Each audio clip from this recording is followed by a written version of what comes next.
integrative sex coach, somatic intimacy educator, sexualogical bodyworker, and podcast host, the amazing resource that is The Sensuous.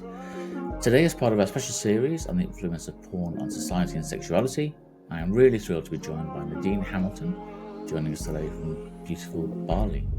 And just as a heads up, today's episode will be exploring themes of an adult nature. We'll treat everything we talk about with respect, curiosity, and without judgment, but there may be words and topics that could make some feel uncomfortable listening in the car with the kids in the back seat. Nadine's fierce passion for pussy liberation and sexual reclamation is deep-rooted. She knew from a young age that her mission in this lifetime is to be a disruptor, especially in relation to women's empowerment, pleasure activism, and dismantling internalized patriarchal conditioning. Nadine knows nothing more than guiding others to shed their illusions and re-become the truth of who they came here to be, in all their magnificent wholeness, bigness, wildness, and audacity.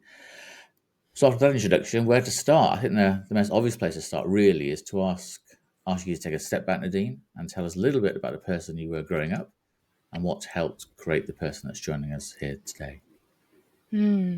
Thank you so much. I'm super excited and honored to be here. To be able to talk about this topic. Let's see, who was I growing up? So I was born and raised in New Jersey in the suburbs right outside of New York City in the US. And I grew up in an environment that sex and sexuality and pleasure wasn't really part of the conversation. And I grew up as a very curious, creative, artistic child. And I was quite, to tell this story through the lens of where I am now and how it led me to helping people with sexuality. I grew up as quite an erotically curious child and noticed from a very young age, wow, like I am capable of accessing pleasure in my body. This feels really good. And I wasn't consciously aware of it at the time, but as I was exploring my pleasure, I was feeling so much shame and guilt and fear and just, oh my God, this is my biggest secret in the whole world. No one can ever find out. This is disgusting. This is sinful. So I remember so vividly growing up and telling myself, this is wrong, this is dirty, this is shameful that I'm touching my body. But at the same time, it feels so good. And as I got older, I kind of became the friend in the friend group who people naturally felt really open and comfortable to come to when it came to conversations around pleasure, dating, masturbation, sexuality. And it was always just this really big fascination and curiosity. And looking back now, from a young age, I was able to really feel that this was a core aspect of my work and my purpose in some way. I didn't know exactly how, but I knew like something is here. This is a core part of being human, and there's a lot to discover. And so as I started my studies in university, I thought I was going to go down the route of nonprofit work and international development and being like out in the fields in developing countries working with women's rights and reproductive health issues. And I had no idea that the coaching industry even existed or that entrepreneurship is something that I could ever do. That was never I never considered it. And then a few years ago, I had, it's quite a long story, so I won't get into all the details, but I had this like dark night of the soul where I just pretty much overnight lost everything. I lost my job and my career path and was kind of like stripped raw in this really deep depression. And in my experience, life kind of guides us to these chapters when we're so cracked open and raw and like on our knees, like what the fuck is going on life, where we're finally open enough to listen to the guidance that's always been there. And so I started taking entrepreneurship and the coaching industry more seriously and seeing that as something that I could really do, and started diving into trainings and certifications and mentorships so that I could offer this to other people, because I had already navigated like incredible sexual awakenings and quite literally meeting God and meeting divinity through my own pleasure and through my erotic aliveness. And I wanted to like scream this from the rooftops. So it's been it's been following the breadcrumbs step by step by step to see where it takes me, and it's taken me to some pretty incredible places. And now I get to work with people who have experienced maybe trauma or boundary ruptures or just feel a lack of connection or safety or aliveness in their bodies, and to work with them on a somatic nervous system level to reawaken the aliveness, the pleasure, the desire that's already been there, which I can go more deeply into, but I'll leave it at that for now. It's amazing that you came from such a, sounds like such a dark, traumatic place to where you are now. A lot of people, I guess, would sort of curl up in a ball and pull their sheets over their heads and hope it all goes away. But to come from that to think, no, actually, this is what I'm supposed to do now, it's an amazing turnabout. And it's fascinating to sort of see where you've grown to and looking at your website, listen to the podcast. It's just a real sort of second life almost, I guess. And I just wanted to sort of touch on some of the things that you do. So not all people would understand what a integrated sex coach, semantic intimacy educator, sexological bodyworker do. And I just wondered if you could touch on those a little bit, and how do you work across those different areas? Absolutely. I'm glad you asked, because a lot of people have no idea what that means. So it's important to have some definitions here. So somatic, I'll start there. Somatic is in relation to the body. Soma is the body. So as opposed to going the route of talk therapy and staying in the mind, somatic coaching and somatic healing and trauma integration means that it's body centered and body based. So, what I've learned and how I work with people is that the unconscious lives in the body. Our memories, our emotions, everything we've been through, our trauma, it's stored in the body.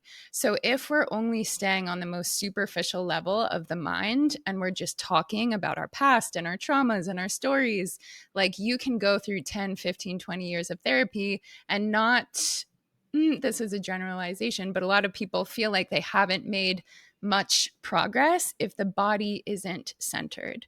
So through somatic coaching, you're able to unravel unfelt, unexpressed traumas or memories or emotions that haven't been released from your system to somatically, so on a physical nervous system level, create more ease, more openness, and allow for the free flow of energy, of pleasure, of sensation, and really be able to access the wild, ecstatic states of pleasure that I believe are available to absolutely everyone without exception.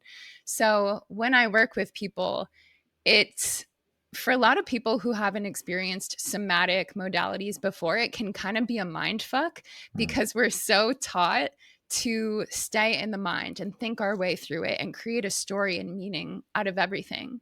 But the body speaks the truth. So, for example, let's say someone is in a loving, committed partnership. They love their partner, but they notice that every time that their partner initiates sex with them, they shut down, they close off, they tense up, maybe they even feel repulsion. So that is a somatic way, a bodily way of your body communicating to you that you now feel safe enough for things from the past that your body is still holding on to be healed and released and explored. So a lot of times we think that if we're in partnership or if we're having sex and big emotions come up or we shut down or we get overwhelmed, we're taught to think that that means that something is wrong or we're not with the right person or something needs to be fixed or we need to stop. But through a somatic lens and how I work with people, rather it's teaching you how to listen to the way that your body is communicating with you.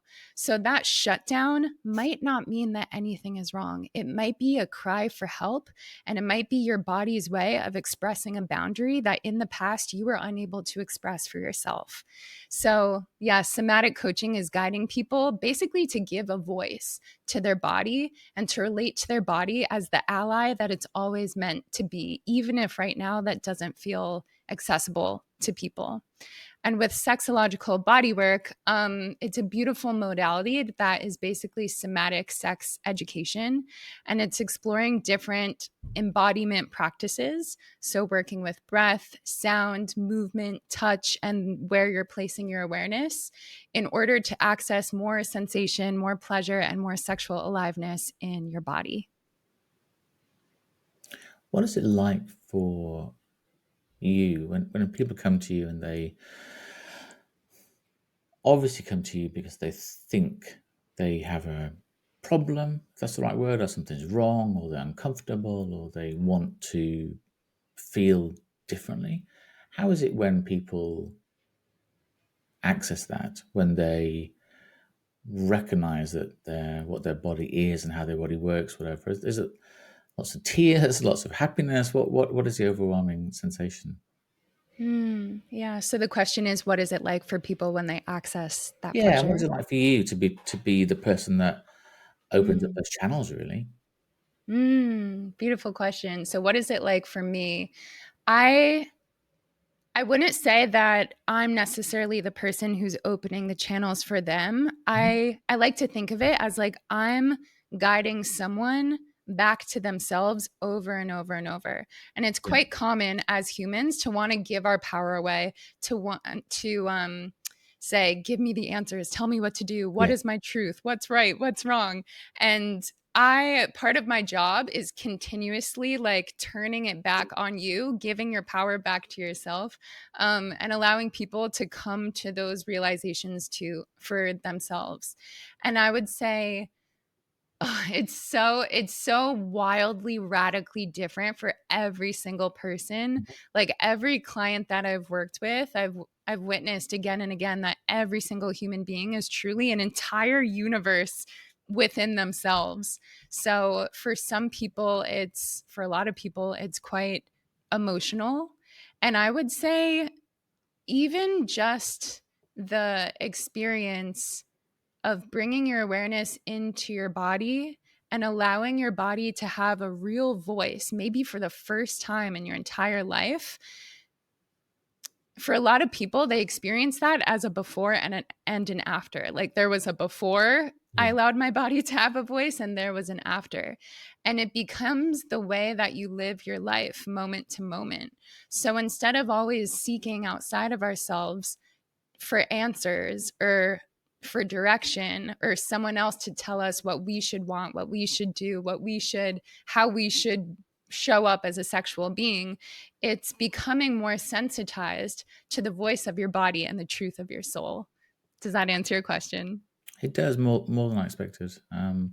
It's really interesting what you say. 'Cause there's a fabulous book I read a few years ago. It's called "The Body Keeps the Score," and it's exactly the same Yeah. principle that our body is made up of billions of cells. Every cell has our complete DNA, and to think that our body doesn't store trauma or happiness or everything within each cell is just such a misnomer. And we have, as you say, we spend billions of dollars every year on seeing therapists and talking about things, and sometimes that's great. Absolutely, I'm not saying it's Mm-hmm. not, but thinking of this thing that carries around that is us and not recognizing the value of understanding and welcoming what our body has to tell us seems to be such an old-fashioned way of thinking. Hopefully more people do recognize the value of our body beyond an encasement for our brain, really, which some people see it as being. um, you do a lot of work obviously with women, and women are comfortable with you, and I just wondered what you thought of. This might be a very long answer or a very short answer. It's a short question, really. But do you think society still puts pressure on women to be someone, to do things, or to act in a certain way that they may not be comfortable with? Mm. I think society puts pressure on everyone Mm. in a lot of ways.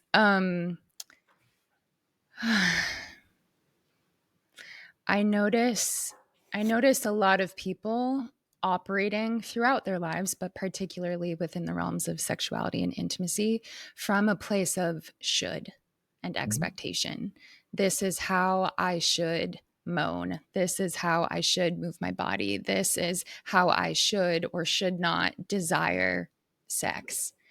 Um, and it's a really illuminating and powerful practice to reflect on, all of us individually. What was I taught that it means to be a sexual being? What was I taught that it means to enjoy pleasure, to savor pleasure, to desire sex for any gender? But I work a lot with women, so particularly for women, like, what were you taught that it means to be a sexual woman? I know for me, oh my God, like in my childhood and my upbringing, there was so much shame and fear around being a sexual woman. But at the same time, it was kind of like you could never get it quite right. Like we were Mm. expected to be attractive and pretty and sexy, but God forbid we're an attention whore, or we're asking for it, or we're too promiscuous, or we're too Yeah. revealing in the outfits that we wear. So it's kind of like this never win scenario. That was definitely my experience in high school. And just this, like, so much slut shaming. Mm. That was a big one as well. So now it feels so good and so liberating to kind of shed those layers of conditioning of what an erotic person, quote unquote, should be, and to rediscover what that looks like as an individual, because it's going to be so wildly different for every single person's subjective experience. Like, I've had private clients before who, like, stereotypically on a surface level, they might present themselves in a very promiscuous, revealing, erotic way, maybe like really showing their bodies online. And maybe they've never had an orgasm, or they're really sexually shut down. And Mm. then I've worked with people who, on a surface level, come off as being very modest or very low key. And those people might be having like the most tantric, ecstatic, wild sexual experiences you could ever imagine. So, um, like, sexual empowerment and erotic liberation truly gets to look in any shape or form. There's no image, there's no should, there's no like one size fits all. Mm. It's so unique. So you talked there about people interpreting their desires and their preferences through the lens of shame and guilt in some ways, because we aren't really taught how to be sexual beings. It's not we have sex education, which is very perfunctory, and it's a very it talks about STDs and about not being pregnant, etc. But it doesn't really talk about how to be sexual, or what being sexual means to different people, and to recognize there are different types of different people. So, like you say, people do carry that sort of shame and guilt to things. But how do we change so that we see our desires through the views of joy and happiness and truth? What is it about ourselves that we can change? Wow, what a gorgeous question. And this is a topic that I love so much. And I just want to highlight what you said about like the limits and constraints and distortion around sex education. I know for me, in my like one sex ed class in high school, all we learned, like, I remember there was like a PowerPoint presentation, and we were just shown the absolute worst case scenario of STDs and STIs and told not to get pregnant. But there was zero conversation whatsoever about pleasure, about empowerment, about consent and communication, and what a healthy, conscious relationship looks like. Like, Mhm. zero of that whatsoever. And then even if a woman goes to a pelvic floor specialist or a gynecologist, like, in those spaces, we have full permission to talk about our pain, our disease, our discomfort. But if we dare to ask about wanting to access more pleasure, wanting to become more orgasmic, how do I awaken my sexual aliveness and erotic radiance? Like, that is seen as not at all the time or place for that. And even like those professionals could have their licenses revoked for even exploring that with a patient. Yeah. So we're left to feel like, where the fuck do we go? Where do we Yeah. have these conversations? And there's kind of this like unspoken cultural narrative that when it comes to sex, love, relationships, masturbation, we should somehow automatically have it all figured out and be experts and masters. Meanwhile, there's no spaces to have these conversations for a lot of people, and like where do we actually learn the skills? So through somatic sex coaching and sexological bodywork, I've found that humans learn in our bodies. We learn through doing, we learn through experience. So, one of the most empowering things I believe someone could do for their sexual awakening is to have a self pleasure practice. Mm-hmm. And that allows your connection to your body, pleasure, and sexuality to go from being something that is this unconscious, habitual, reactionary thing in your life to going to something that is an intentional space that you create in devotion to listening to your body, to exploring the nuances and layers and textures of pleasure that's available to you, and to really become literate in the instrument of your body. I view it as an instrument. And that way, like when people are coming together to make love, both of them are like these musicians who know how to play their instrument instead of kind of stumbling around in the dark and no one knows what to do. And we're also ashamed of openly asking for exactly for what we want or even Mm. knowing what we want. Honestly, I can't remember what your original question was. No, that was it really, about the Okay. recognizing that you can make a difference. And it's interesting, isn't it? 'Cause when we typically, I guess, when we sort of first have sex, it is almost something to get over. Right. So I've had sex now. Okay, Yes. I've had sex, and then I guess we sort of hope it gets better. 'Cause I would assume typically the first time you have sex is never going to be the best time you have sex, and you sort of hope it gets better, but without any training, coaching, guidance, you think, well, why Yeah. would it? Why would the first time I drive a car and then I have no more lessons, but I just assume I'm going to get better, or anything really, any Yeah. sport, anything at all? You think, well, it'll just get better, but you're never quite sure how it could be. And it's something you talked about, which I found really interesting, is that people often see self pleasure, masturbation as something almost feel more guilty about than active sex itself. And I think, and I Mm. might be wrong, that's to do with whether you truly love yourself or not. I think a lot of people love other people, but don't necessarily allow themselves to love themselves. And is that why we feel guilty about self pleasure? Why do we feel guilty about doing something to ourselves, with ourselves, compared to how we feel about sex sometimes? Mm. Yeah, you ask amazing questions. Wow. So I would say the guilt and shame and fear that we collectively hold around sexuality and specifically masturbation, I don't see it as like an individual problem or an Mhm. individual defect or something that's wrong with that person. I see it as a cultural symptom of Mm. the air that we're breathing societally and historically, what has been drilled into our heads for generations now about what it means to be an erotically liberated being. And I would say a lot of it stems from the church and from Mm. a lot of cultures going from like for thousands of years having the awareness and acknowledgement and recognition that all of us are divine. All of us have access to divinity and to the universe and to God, goddess, whatever your beliefs are within ourselves.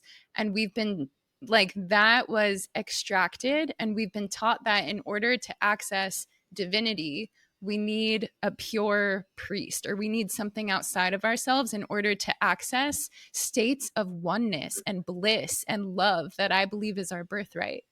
Um, so if someone is feeling a lot of guilt and shame or fear or disgust around touching their body, I really, really, really want to normalize this. And I really like hope that anyone listening is just allowing shame to just roll off of your body, because that shame is not and was not ever yours individually to carry.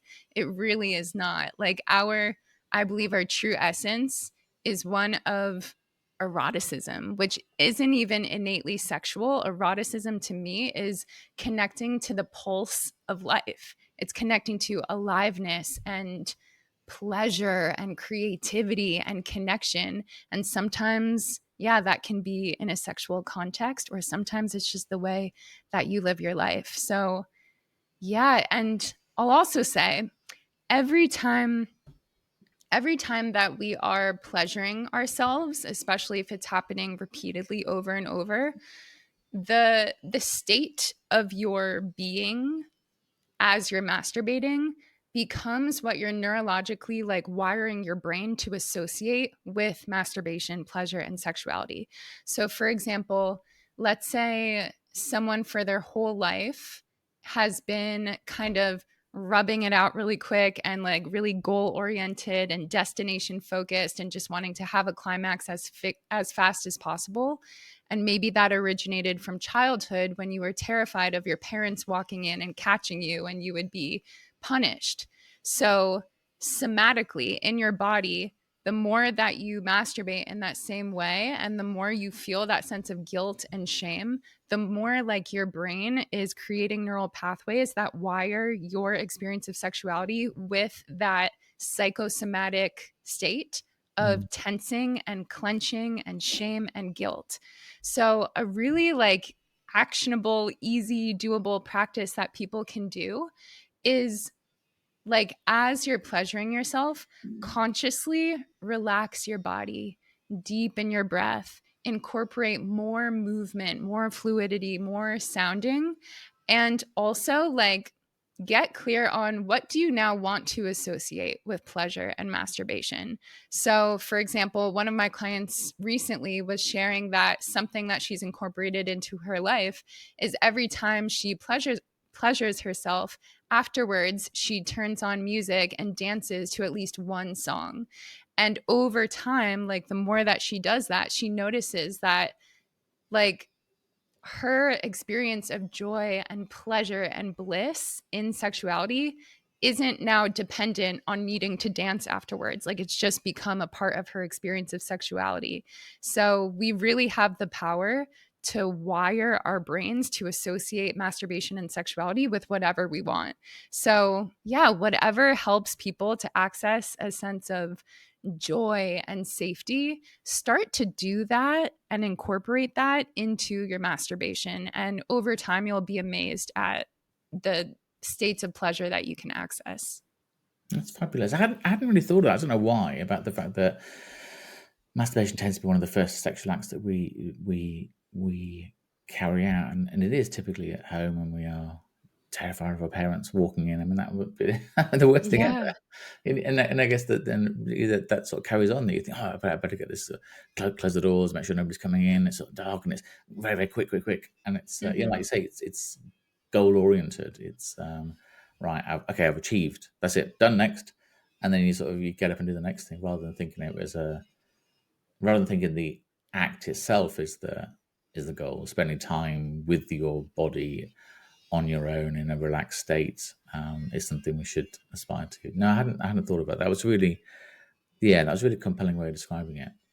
Mm. One of the parts of life that I'm very fortunate to have, I have a 17-year-old daughter and a 14-year-old son, and they're both fabulous. But I'm very aware that the influences on them are very different than what they were like when I was their age. And how do you see life for young people now? Because in one way, they are connected 24/7 and they can access anything they want to on social media, and they're always online, so to speak. So they have access to all the information in the world, but it's very challenging when you've been overwhelmed with messaging, when you're almost at the end of the fire hose. Things have been just poured on you. You don't know what's right, what's wrong. I just wondered how you see how see young people and how relationships develop today in that age of constant bombardment with messaging.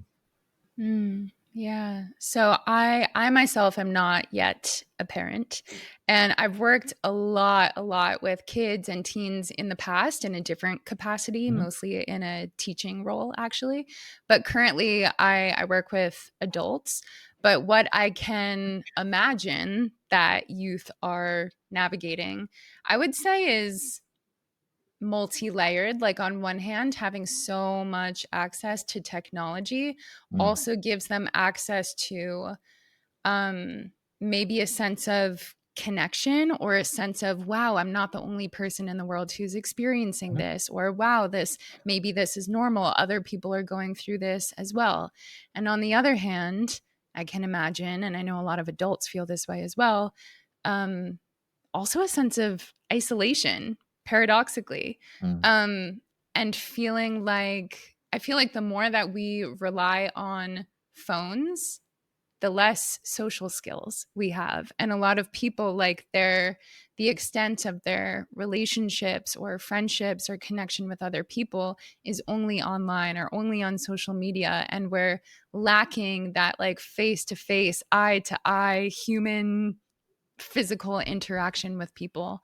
Yeah. Um, so yeah, I would actually be curious what your perspective is, like having these kids in your life who are navigating their teenage years.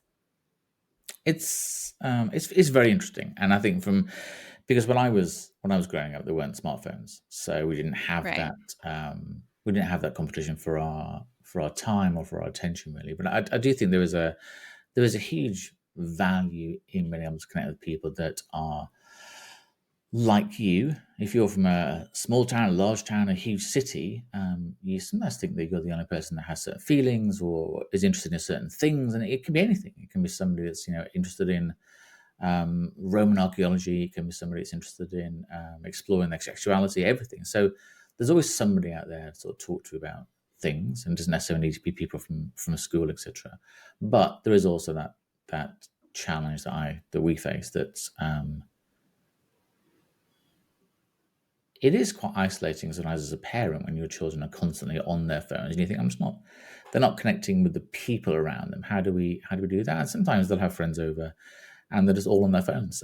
And you think, well, we're messaging other friends to sort of be part of the group. And it's trying to understand how friendships, how relationships work today, and not to sort Mhm. of shut it down as a parent, saying, well, you shouldn't be on your phone all the time. Because that's not a good way of understanding it, but to make sure that they have that level of confidence, because there are statistics that show less people are having sex, people are having sex later, just because they don't have the human interaction, face to face ability to talk to people really. And I think being able to talk to somebody, being able to walk into a room and talk to somebody, whether they are 85 or 18 or male or female, black or white, gay or straight, whatever, that's such a massive, massive power. If you have that power, it doesn't matter what education qualifications you've got. That's a huge power. To be able to talk to people, to be able to have a conversation with somebody about anything is such a valuable trait. So that's what we try and focus on really, just to make sure that yes, phones are wonderful, social media is great, but make sure you can actually talk to people. So when people come over, when neighbors, friends come over, to encourage that conversation. So yeah, it is a learning experience, and it's very easy as a parent to to say, when I was your age. Literally, it's Yep. the worst thing possible you could say as a parent. It's not going to go anywhere at all because they're like, oh, when you were my age. Yeah, it's just trying to listen more than talk. And that's the big thing for me is just, yeah, listening. And ultimately, a bit like you said with the body, really, the knowledge that they want is there. They know what is right or wrong or etc. It's just yeah, letting them sort of talk it through themselves really, and sort of listening and not trying to enforce your views as a sort of a teenager many years ago upon them. Yeah, for Mm. sure. I'm not used to Oh. answering questions, but thank you for asking. No, I love, oh, it gets me so excited to hear when parents have that perspective of like, yes, of course, offering guidance and also encouraging kids to like really discover what their truth is and what feels Hmm. right for them and who they really are. And I feel like those teenage years particularly are, ooh, I mean, my teenage years were really intense, and it's just a time, such a pivotal time where you're going through puberty and Yeah. hormonal changes and like discovering who am I, what do I like, what are my interests, who am I in the world? Like it's a big time. Yeah. Very It's a lot delicate. of pressure 'cause like, see, you go through all Yes. those physical and emotional changes, and you're supposed to be studying hard for exams, and you're supposed to be deciding what your future is. All these things all come at Pressure. the same time. It's really hard. Mm. Yeah, and I, I feel really sometimes frustrated for my daughter. So when she has a period each month and she doesn't feel great, but she's still got to go to school and perform and take exams and all those things. And we don't seem to take that into account really. And as a Mm. boy, didn't have to worry about any of that. But it's yeah, it's a lot of things pile on people at a very young age, and then you suddenly sort of thrust into adulthood, and it's like, well, get on with it. So, wow, Mm. that's a big one, really. And Yeah. one of the things that I guess I'd like to know more about really is how one thing has changed majorly since I was growing up. So, which is easy access to porn and pornography, and that's why I'm trying to explore this topic in this series. I talked to um, some people in the industry, sort of directors and actors. I talked to porn addicts and different people, just trying to understand the role of porn in society today. And the reason is that when I was younger, porn really was catching a glimpse of your older brother's Playboy magazine that was under his bed. That was it really. We saw up in the oh my goodness, that woman's got no clothes on. Wow, oh my goodness, and that was pornography. It's a bit different now, and I think research shows that the average age that boys in particular encounter porn is 11, which is a long time Wow. before they have a chance to understand what a relationship really is. And I just wonder, is that something people come and talk to you about? Is what role do you think porn has in setting expectations on what sex is like? Mm. Yeah. So again, like there's just widespread such a lack of accurate, empowering sex education. So, for Mm, many people, I would say even more so for men, porn tends to be the extent of their sex education. And for the most part, porn is wildly inaccurate, a wildly inaccurate representation and portrayal, especially of how female sexuality functions. Like, if you've gone your whole life only being exposed to um, porn when it comes to your expectations of what sex should be, it does not at all depict how the female body and sexuality and nervous system operates. And I can definitely talk more deeply into that. But I really just want to take a moment to just allow like anyone who's listening who feels like maybe they have a porn issue or a dependency, I really hope you're just giving yourself grace and just releasing any shame because it's so common and I feel like men are so targeted when it comes to porn and it's so addictive, like the amount of dopamine and hormones that are releasing and men are so visual and like to have like on your screen these images right in your face just like pounding bodies and this portrayal of what you think sex should be like again every time that you're pleasuring you're wiring your brain, your body, and your nervous system to associate that state of being with what turns you on, what mm, gets you aroused. So, a lot of men who maybe struggle with erectile dysfunction or struggle with like really harnessing their arousal, and maybe they feel a dependency on porn if every time that you're touching yourself, you're hunched over your laptop or your phone, you're tensing and clenching, you're like focusing on the destination and the goal, you're like, your eyes are straining and tense and like staring at this screen, you're wiring your brain and your body to get off in that very specific way. So, to that, I want to say, no wonder you're having issues. Like, it makes so much sense. And I don't say that at all judgmentally. I say that as like compassion and grace. Like, no wonder you're struggling. So, if for a lot of people, it might feel completely unrealistic to just go cold turkey and to completely stop watching porn, especially if it's been something that you've been doing for years or even decades. So, what I would invite people to do is to like start to make it an embodiment practice. So, what I mean by this is to become aware of your breath, your sound, your movement, and your sensations. So, if you feel the impulse to watch porn, okay, watch it. Don't shame yourself for it. And like, can you simultaneously watch the screen and also be aware of the sensations happening in your body instead of your experience of sexuality and pleasure being something that's completely in the head and dissociated and you're not connected to your body. Mm. So, sure, watch it and also like allow your awareness to come back into your body.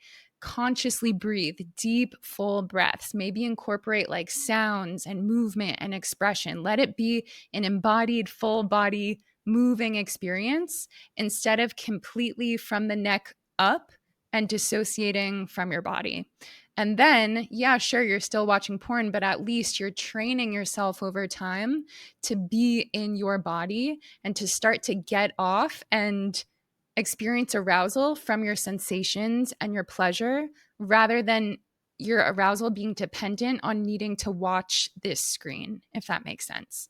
So that way you can experience more and more arousal, more and more pleasure and connection just from being aware of your own sensations. And that is one of the most empowering things in the whole world when it no longer feels like we're dependent on something outside of ourselves. Yeah, that sounds like a very different experience altogether. And as you said before about just masturbation in general, that taking away that goal oriented thing, and typically people tend to consume porn alone, and it's very different than lots of other things that we think of as vices, whether it's drink or drugs. I mean, if you're going to work in the morning and you look a bit tired, oh yeah, because I was out last night, I sort of just drank, I don't know, 10 tequila shots, whatever. You would rarely say, "Oh yes, I sort of watched 5 hours of porn last night." You wouldn't really say it. I think it's something that we very much keep to ourselves, Yeah. which is when you think about it, that's one of the bad things, really. I guess that we don't talk about it, don't understand it ourselves. We just use it as a tool, really, which is an odd thing to do when watching Mm, people do something that's just very natural, really. But one yeah. of the things about porn that we know is that most people that listen to the podcast will have seen porn at one time or another, or if they say they haven't, they're just in denial. But it is fair to say that it does tend to give an overwhelmingly patriarchal and misogynistic view of sex and relationships. And I always think, well, if an alien or somebody had never seen porn before watched it, they would assume that all women crave rough sex with many partners, have completely hair-free bodies, BDSM, choking, anal sex are all something that everybody wants and they're very comfortable with. But how do we get people to understand what a relationship really involves? And one of the reasons for asking this, I have a friend that's similar age to me, but she dates much younger. She says she finds that younger men certainly have a very different expectation of what sex is. And she said the first time she was sort of choked by a partner, she's like, "What the hell are you doing?" Oh, I thought that's what everybody liked. And just because they'd seen it on this screen and assumed that that's what everybody liked, and so she had to give them a bit of a lesson, really. But how do we get people to understand that isn't real life? That isn't what life is all about. Hmm. Oh my God, so much to say. I'm like, where do I start? um, this topic really lights me up and is something I'm endlessly passionate about. Okay, let's start here. So I would say collectively, we are really, really, really, really, really lacking a true understanding of consent. Mhm. And when I say consent, yes, I mean with another person, and I also mean with ourselves, which is something that I know a lot of people don't consider and that I didn't know even existed for a long Mm. time. So you can how we show up to sex with another person, how we show up to our relationships starts with how we're showing up for ourselves. So if we peel back the layers and go back to your own self pleasure and your own experience of masturbation, are you being consensual with yourself? Are you listening to your own body's boundaries, desires, and true yes and no? A lot of people are like just forcing our bodies into something that we're not a full yes to. And then we show up to sex and we wonder why we have such a hard time speaking up for ourselves or saying no or authentically sharing our desires and what we truly want. Mm. And the more we can be tuned into our bodies and our moment to moment desires and needs and wants and boundaries, and give that a voice and honor that, the easier it is to express that in sex with another person. So I can't emphasize enough the importance of just clear, honest, conscious communication, which can be really, really terrifying for a lot of people. And I find it to be funny in a way that it can be so much less vulnerable to be physically naked with someone and fucking than it is to sit down eye to eye, face to face, and to tell that person the truth of how you feel and to tell them what you want or what your boundaries are or yeah, something that you're desiring. Like that can feel so much more vulnerable Yeah. than just sleeping with someone. So I want to honor that vulnerability. It takes a level of emotional risk and courage and vulnerability and also a deep self-trust. A lot of us believe that our sense of safety and value and how lovable and desirable and attractive we are is dependent on how other people feel about us. Mm. So we don't speak our truth because we're so terrified of rejection, because we're attached to needing this person's approval in order to feel safe within ourselves. So always it comes back to yourself. It comes back to how you feel in your body, in your heart. Do you feel safe and secure within yourself? And do you trust that even if you make a mistake, even if you embarrass yourself, even if like sex is messy or it doesn't go how you planned or the person rejects you or they walk away, whatever it is, do you trust that no matter what, you got you and you are safe within yourself and you belong to yourself? Yeah, it all starts from within. So, do you still get nervous when you talk to a new partner about these things, or are you just completely comfortable with raising the topic? So I'm a human and I definitely experience nervousness and I've done a lot of work and self-inquiry on like okay. So if someone is experiencing nervousness, it's really easy to create a story about that emotion or sensation that you're feeling. Mhm. If we feel nervous, we might translate that into, oh God, I shouldn't do this. What are they going to say? And we like pop up into the mind. I've trained myself over years to now like be so aware of every little sensation in my body and to track like what does nervousness somatically physically feel like in my body and notice the story that I'm creating about it. So is it actually nervousness or maybe is it excitement? Is it aliveness? Is it arousal even? And we have the power to like create the narrative that we want to associate with that emotional experience. So, do I ever get nervous? Yes, absolutely, of course, and I probably will for the rest of my life. But I like if you were to meet me years ago before starting this work, it's just unrecognizable. Like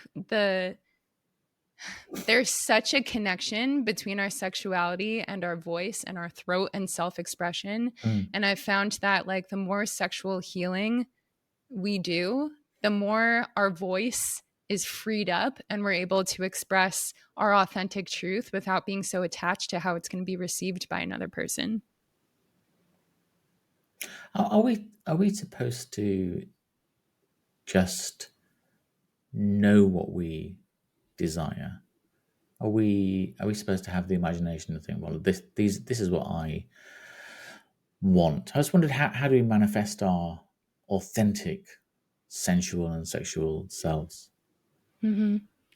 Yeah. So for me, I literally just did an hour-long Instagram live about this exact topic today. So it feels very alive for me right now.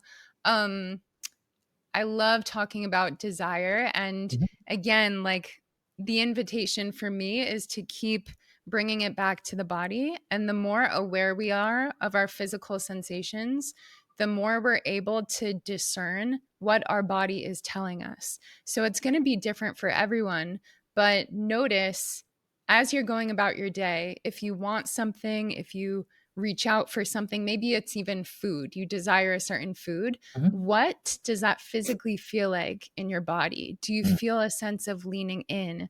Do you feel a sense of expansion or energy or aliveness? And if something happens that you definitely don't want to happen, like take a breath, bring your awareness into your body and track, what does that physically feel like? Do I notice a depletion? Do I feel a contraction or a pulling away? And your body literally gets to be the navigation system that tells you what energizes you, what depletes you, what you're a yes to, what you're a no to. And I also want to remind people that this is a lifelong practice and a lifelong game. So if you've been navigating numbness or dissociation, or shut down for many years, it takes time. It takes time, like to slowly defrost your nervous system from being in that sense of freeze and shutdown. So have so much patience with yourself. But yeah, desire.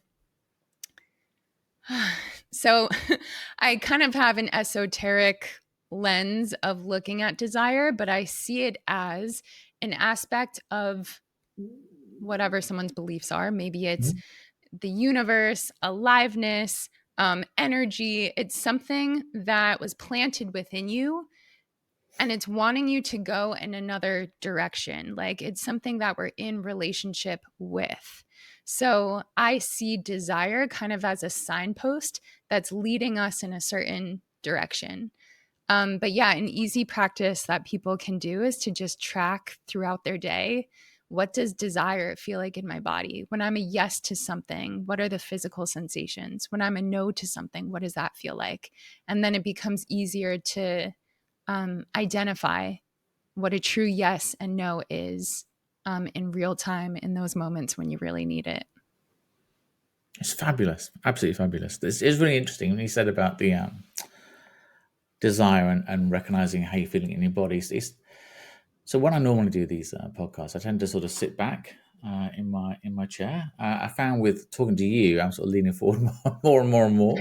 I think that's just recognition that I really desire this conversation and really engage with you and by what you're saying and want to almost get as close as I can. It's silly, there's a screen between us, there's thousands of miles between us, but is that desire? And I think that's so recognizing that throughout the day that's a brilliant thing that we can do, and that's definitely Mm, something that I'll start to do. Recognizing, well, this is very different than this, and yeah, absolutely. Thank you for that. That's super helpful. Um, mm, I talked to somebody the other day about ethical non-monogamy, and they described it as a relationship where people are in agreement, very consensual, have an understanding of what's going on, and are very much comfortable with the situation. And I just wonder whether you think monogamy is a natural state for people. Do you think we're supposed to be monogamous? Is supposed to be a good word? As is monogamous a natural state? mm. So the first thing I want to recommend is there's this book called Sex at Dawn. I really Mhm. recommend that people read it. It's incredible. And it basically talks about like the human evolution history of sexuality and intimacy and how we relate, and it's super fascinating. So go read that book. And that aside, I don't believe personally in shoulds or supposed tos, or like this is the right way to be a human, this is the wrong way to have sex. Like, to me, I believe all of us came into this world with a truth encoded within us, in our soul, in our spirit, in our heart, in our being. And it's who you are, it's your essence. And I believe our job and our responsibility and even our purpose in this lifetime is to do the work to peel back the layers of bullshit and conditioning and delusion, to come back to that truth and that essence of who we're always meant to be. For some people, that's going to look like monogamy and a 50-year committed monogamous marriage. For some people, it's going to look like non-monogamy and having multiple partners and lovers. And I believe that, like, either way, on either side of the spectrum, there's going to be people who are maybe not fully honoring their truth. Maybe they're doing it out of a should. Maybe they're escaping something that they don't want to look at or they don't want to accept. And that can happen in any kind of relationship. I will I will say, like, I personally, at least at this chapter of my life and for what I perceive as the foreseeable future, I identify as monogamous, but I do have teachers and friends and colleagues who are thriving in non-monogamy. And I will say, like, I've witnessed a lot of people who identify as non-monogamous, definitely not everyone, but a lot of people, like, doing it from this place of escapism, or Yeah. doing it from a place of like not wanting to look at their shit, or like if something comes up, like a trigger or a part of yourself that you don't want to look at, it can be easier to kind of turn your attention onto the next partner or the next Yeah. partner and the next partner. And again, I want to emphasize this is not all people, but it is quite common, and it's something that I've seen in a lot of communities that I've been in. So my answer is it's different for everyone. And I know that's not a satisfying answer, but like, for people, I encourage people to really like get really, really, really honest with yourself about what truly, like, if you would not be judged, if no one would reject you, if like, yeah, there's no judgment or shame, what do you truly want? Mhm. What actually nourishes you? What actually feels supportive? What actually turns you on? And like, get quiet, get still, listen to those answers within yourself and do that. I think maybe more than anybody else I've talked to, you spend a lot of time helping people in their relationships, which takes up a huge amount of your energy. And I just wondered, how do you practice self care? What do you do to look after yourself and make sure your energy levels stay high? Hmm.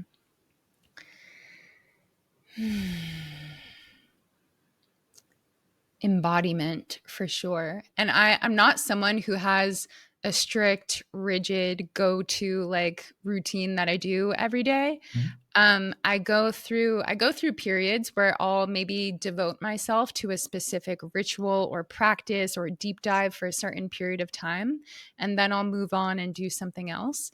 But it always, always, always has an element of embodiment and like deep connection to the voice of my body, bringing my awareness into my sensations, and working with our built in tools of breath, sound, movement, touch, awareness, and being with my body, whether that looks like dance. I love dancing. I dance pretty much every day.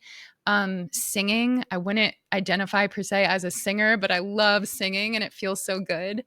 Being in nature is really huge and like a non negotiable for me. um, Periods of solitude and just being with myself. And yeah, really connecting to my body, my pleasure, and my sensuality. So, also having a pleasure practice is something that has been such an anchor in my life, like creating an intentional container that I'm setting where the intention is to be with myself and to be with what's here without making it wrong. And sometimes a pleasure practice is going to look like sexy, ecstatic, sensual, erotic aliveness. And sometimes it's going to look like holding myself and rocking in fetal position and crying and soothing my inner child. And that gets to be a pleasure practice too. They're not opposing. To me, a pleasure practice is being with yourself and whatever is here and letting that be okay, and even having the audacity to find the pleasure in it. So even if I'm like grieving, even if I feel triggered, even if I feel disgust or guilt or fear or tension or shutdown, whatever human emotion it is, can I still feel the pleasure in it? And Mm-hmm. there's this, I believe, Joseph Campbell quote, and he says, any feeling fully felt is bliss. If you really stay with the emotion or the feeling that's coming up and you drop the stories and the meaning making that you're attaching to it and you just be with the pure raw sensation and life force in your body, it's bliss. I guarantee you, if you stay with it long enough, it turns into bliss. I know that's a really long answer to your question, No, it's but fabulous. embodiment for sure, and being with sensations is a huge self-care ritual for me. Mm. Feeling it all. I think there's a lot in that. I think particularly about just letting yourself feel the emotion and truly feel it. And because I think we're particularly taught as men, I think, to sort of stifle emotions, big boys don't cry type thing, and we sort of find ourselves crying. We try and sort of stop it as soon as possible. But I agree. I found whether it's a funeral or a very sad time or whatever, just letting that emotion almost overwhelm you. It's a very different sensation than sort of trying to stop yourself crying, trying to pull yourself together. If you just let go, it is. And I hadn't really thought of it in those terms, but it is a very different sort of cleansing, cathartic, almost sounds odd, but pleasurable in a way that you've given yourself over completely to the emotion. Even like saying it can be for the saddest of reasons, but you've let the emotion go where it needs to go. Really, Yeah. I think sometimes we just don't do that. One of your so I'm taking up so much of your time. Are you still okay? Oh, totally. Fabulous. One of the things that I listened to in one of your recent podcasts was about you sharing your self pleasure practice with a stranger. So masturbating in front of somebody you didn't know, and I just wondered how. I know you talked about it in the podcast. People that haven't listened to it, how did you find that experience? How was were even you a bit nervous about that experience? So even you, Mm, as this person that is completely in control and has no guilt, no shame, and just does whatever. How did you find that experience? yeah, I definitely still have guilt and shame.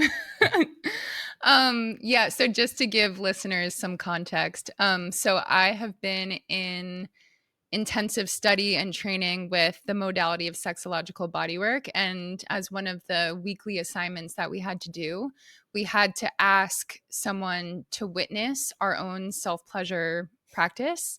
And then we also had to witness someone else in their own self pleasure practice. And the person that I asked was another student of this certification that I'm doing. We had never met before, we didn't know each other personally. So yes, it was a stranger, but it wasn't like some person in the And grocery random, store. yeah, Like, sorry, I should have said you didn't just go to somebody in the street and say, "Hey, can you come and watch me masturbate?" yeah, Yeah. like there was trust and safety there. But so shame to shame something is to hide something. Hmm. To shame something is to feel this is wrong, this is bad, I can't look at this, no one can find out about this, I can't make eye contact. It's this like physical shape of hiding, contracting, and tensing.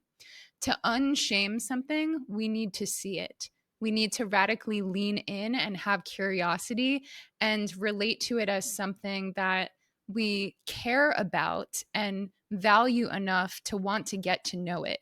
So the practice of having another human being's eyeballs watching you as you're doing anything, but especially as you're doing something that many of us have been taught is the single most sinful, dirty, wrong, shameful, like just you're going to hell experience you could ever do.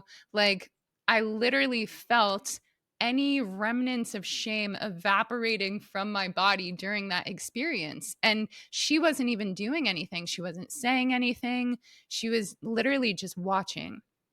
And it also allowed me to experience my pleasure and orgasm and sexuality as something that, again, it's just for me.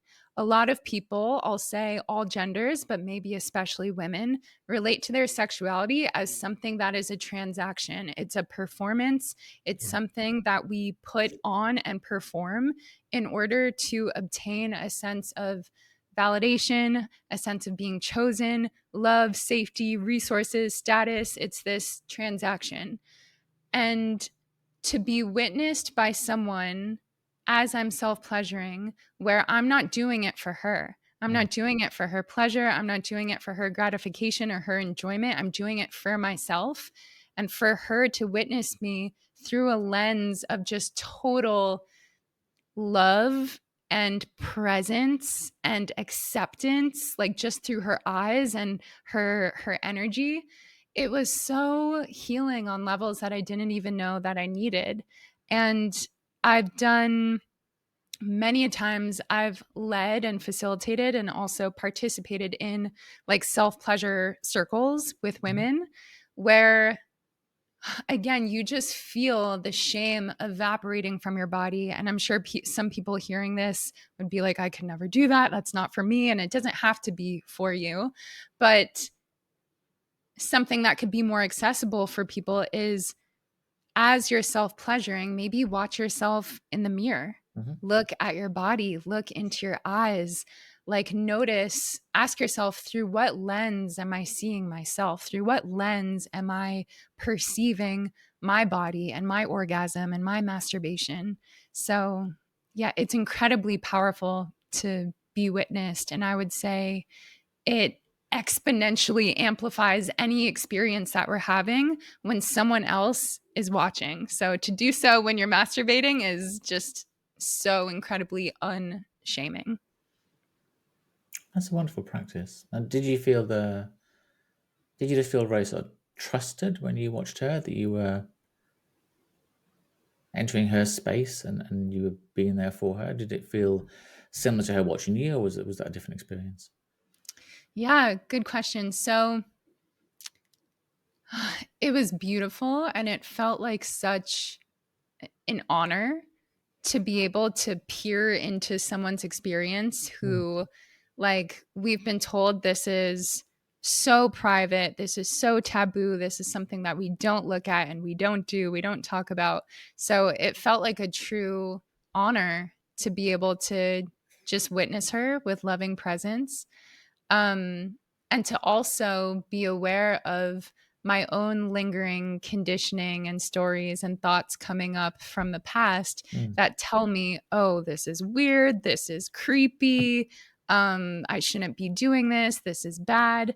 And to not necessarily believe those thoughts as true, but to just be aware of that conditioning that I'm still holding on to and feel into, well, what is my truth in this moment? So, yeah, I did feel a deep sense of honor and reverence. If someone asks, as I'm going to now, what is it like being you? What is it like being Nadine? How do you answer?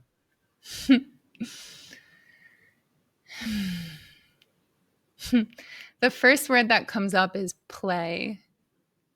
I really, one of my teachers says this all the time. She says the opposite of trauma is play.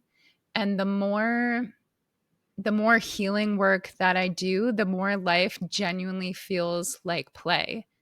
It feels like a game. even when I don't get what I want, even when things are uncomfortable or confusing, or I'm like, what the fuck is going on? Or I thought I already learned this lesson already. Like, I've been able to cultivate this deep, like, playfulness and humor, and to recognize the cosmic joke in it all and the true, like, hilariousness and ridiculousness of the drama of life.